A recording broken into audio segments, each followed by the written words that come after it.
for Watts hanging out in the luxurious Richkat Mobile Cigar Lounge, where it is all about the Richkat lifestyle. We'll talk more about that a little bit later, but right now, let me introduce you to a VIP, a very important person by the name of Bill Stevenson. How are you? I'm well. How are you today? I am fantastic. So we're talking about cigars. How long have you been smoking cigars? I've been smoking cigars probably for about 20 years. That's a long time. It is. And from my first experience with smoking cigars, I would say I'm very surprised that I'm doing it at this point because my first experience was terrible. Tell me about it. I want to hear all about it. So we had a trip planned to Miami, two of my best friends at the time. And leading up to that trip, that was part of the experience. We would go down there, we would do this and that, and we were going to smoke cigars. So we get down there and we buy cigars on the beach like typical novices. And of course, they're canoeing. Days later, you still got the taste in your mouth. And I said, hey man, I'm never doing this again. Henceforth, going forward, 20 years later, it's my only hobby really. So what made you do it again? I met a gentleman that worked at, him and his partner owned a Tinderbox franchise in White Flint Mall where I worked. And they used to just have me come in the shop, and they never forced anything on me. They just kind of gave me an education about cigars. And from that point forward, here I am. So the more you learned, then you figured out what worked with your palate. Yes, I've learned to work with my palate, certain times of the day, different sticks from different regions, what you have eaten, maybe what you have drank, just what kind of pairings. Yeah, pairings is what it's kind of what's all about. And like I said, it was just more or less a informal education into cigars. Good stuff. So how did you become a part of the Richkat lifestyle specifically? That started from the first night I met Waleed at Capitol Hill Premium Cigars and Tobacco. That was probably around 2008, 2009. And we kind of bonded right away. Now, me being from D.C., he's from Jersey. What part of D.C. you from? Northeast. Okay, I'm a D.C. girl. Always appreciate that. All right. Respect to that. But Ben is very engaging, personality-wise. First night I met him, he invited me to watch a Giants-Cowboys football game, and I was like, who is this guy? You know, I mean, that's just not the way. As a DC dude, you don't just fall in with somebody that you just meet. But like I said, that was 2008, 2009, and now it's 2020, and we're like brothers, very much so. So you have a very interesting career path. Tell me about some of the things you've done. Well, I worked at the post office for 18 years before I started working for Mercedes-Benz of Alexandria, and I'm a sales consultant there. So I've been there since 2012. And ironically, cigars kind of go with the luxury brand of Mercedes. It does. And things I like to do overall, I mean, I like fine writing instruments, I like timepieces, good liquor, whiskey. Cigars go along with that whole lifestyle. So, of course, men like watches, but let's talk a little bit more about the writing instruments, because I'm thinking a pen, but you're like writing instruments. You're a connoisseur, so break it down.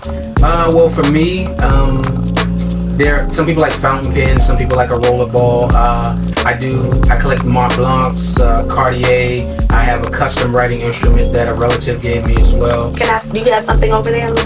Yes, this one here. And it's weighty. Like this is like. Okay. It's supposed to kind of mimic the shape and style of cigar. It does look like a cigar. So that's a wrapper that's on the top of the writing instrument there, and it custom made out of certain kind of wood and everything. So it looks a lot like a cigar. Right.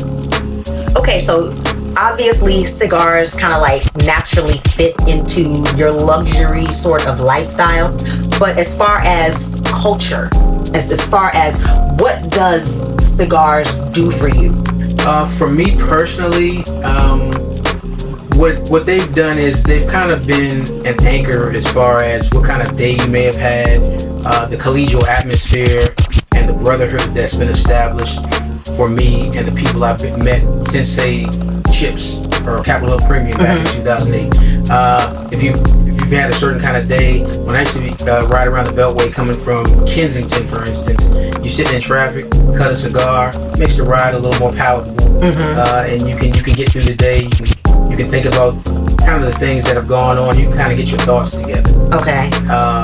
And being around a certain group of guys, you meet people that are like-minded that you can just sit around and kind of bounce things off of, and people that are kind of like-minded. It's a brotherhood, really. That's what it's been for me. And I grew up with brothers and sisters. However, these people have been closer to me than my family. Yes. Well, I've always said, and of course we love our families, they're amazing, but we don't choose our families. So as much as I love my family, friendship has this special place in my heart because I chose you. Absolutely. And they choose you. Absolutely. Your family, like I tell people all the time, I send a voicemail, but my friends, as long as I'm not in something, I give to them right away. Right. I mean, that's just the way it is. Not mad at that at all. So let's talk a little bit more about Richkat and the Richkat lifestyle. I've been around for a couple of days and I'm digging what I'm seeing. I know what I think of when I think of Richkat, but what do you associate with the Richkat brand? Well, what I associated with is good times, kind of the best of the best, but everybody can be themselves. Mm-hmm. No one has to pretend that they're someone else. Smoking cigars for everyone is different. It's like I tell people all the time, no one can tell you how ice cream tastes. What may be for me may not be for you. And price points and where a cigar is made doesn't have anything to do with the kind of experience it's going to give you. So it's basically custom. Absolutely. Custom situation. Oh, it absolutely is. It absolutely is. And with smoking cigars, it kind of you should take it as an open-minded experience, because I know my original experiences had me kind of closed off. Men in general, with their feelings and things of that nature, they can be kind of closed off. Yes. With cigars, it kind of allows you to meet a group of people that, if you're willing to be open-minded, you can gain some new experiences and some new perspectives.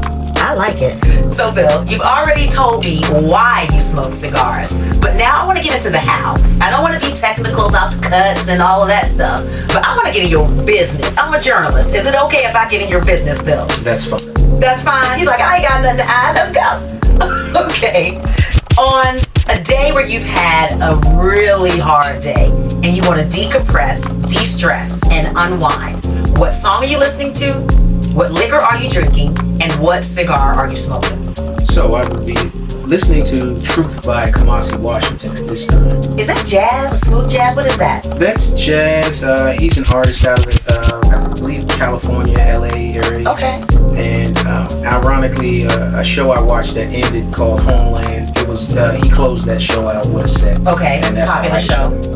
And as far as the cigar, it will be the Fuente Untold Story. Mm-hmm. It's going to be 2 hours of decompression. It's not going to let me down. And at this time, be an Añejo tequila. Okay. It's something I would go with. All right. Now you have a beautiful wife who happens to be the love of your life. Many thanks. More than I deserve. Oh, I love it. So when you're having date night, because even though you're a very busy man, I'm sure you make time for wife. I do my best. All right. So when you're having a romantic time with your wife, what cigar are you smoking? What liquor are you drinking? And what one song will you definitely have in rotation? Well, as far as the liquor, it's probably going to be Moet Rosé, because my wife does like that. Okay. And I enjoy it as well. The cigar would probably be something Cuban. Probably a Boulevard Belicoso Fina or Royal Corona. Mm-hmm. It kind of brings us back to our honeymoon. We honeymooned in Aruba back in 2004. And when we're out of the country, typically Cuban cigars are a little more easier to find. Okay. And as far as the music, it would probably be something by Marvin Gaye. I can't really pull a great particular title because they're pretty much all on point with Marvin. You can't go wrong with Marvin Gaye. No, he's a homeboy too. Yes, he is. Gotta give it to DC on that one. I got some bias there. Absolutely. And finally, when you're turning up with Waleed and all the boys of Richkat, what are you guys listening to? What are you drinking in particular? And what cigar will you choose to turn up with the fellas? So I probably would go with another Fuente product that comes out twice a year. It typically comes out around Father's Day and around the holidays. So that kind of brings me to a certain point because I had a great relationship with my dad. He passed away Christmas night 2005. So it's kind of many things. As far as what we're listening to, it's usually some old school soul, some funk or something like that. And as far as the drink of choice, it would probably be a bourbon.